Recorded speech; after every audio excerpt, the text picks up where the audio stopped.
Apat na magkakahiwalay na aksidente ang nirespondihan ng UNTV News and Rescue Team sa iba't ibang panig ng bansa. Ito ang balita ni Bernard Dadis. Nirespondihan ng UNTV News and Rescue Team ang vehicular accident na kinasasangkutan ng motorsiklo at taxi sa Regalado Corner, Mindanao Avenue sa Quezon City kaninang alas 3 ng madaling araw. Sugatan ng dalawang sakay ng motorsiklo na sina David Labadia at Stephanie Puentes. Binigyan ng pangunang lunas ng UNTV News and Rescue ang sugat ni Stephanie sa ulo, habang tinulungan ng Department of Public Order and Safety Rescue si David na nagtamo ng mga sugat sa iba't ibang bahagi ng katawan.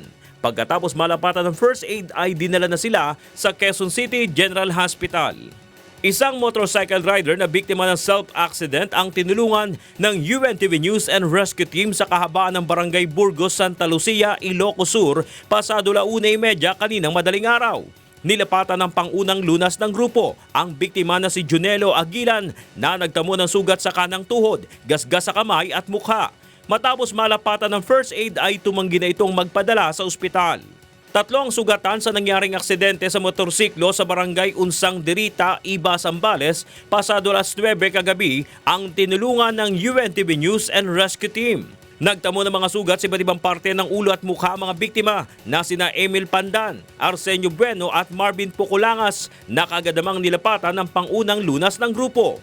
Ang ibang rescue team na nagatid sa mga biktima sa Ramon Magsaysay Hospital. Isang motorcycle rider naman ang sugatan matapos bumangga ang sinasakyang motorsiklo sa kasalubong na SUV sa Palestina, Pili, Camarines Sur, alas 10:40 kagabi ang nirespondihan ng UNTV News and Rescue Team.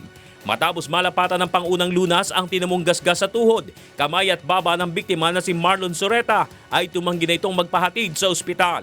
Ayon sa biktima, kumalas ang gulong sa harapan ng kanyang motorsiklo kaya siya nawala ng kontrol sa manibela at bumangga sa kasalubong na sasakyan. Wala namang tinumong pinsala ang driver ng SUV. Kasamang News and Rescue Team sa iba't ibang panig ng bansa. Bernard Dadis, UNTV News Worldwide.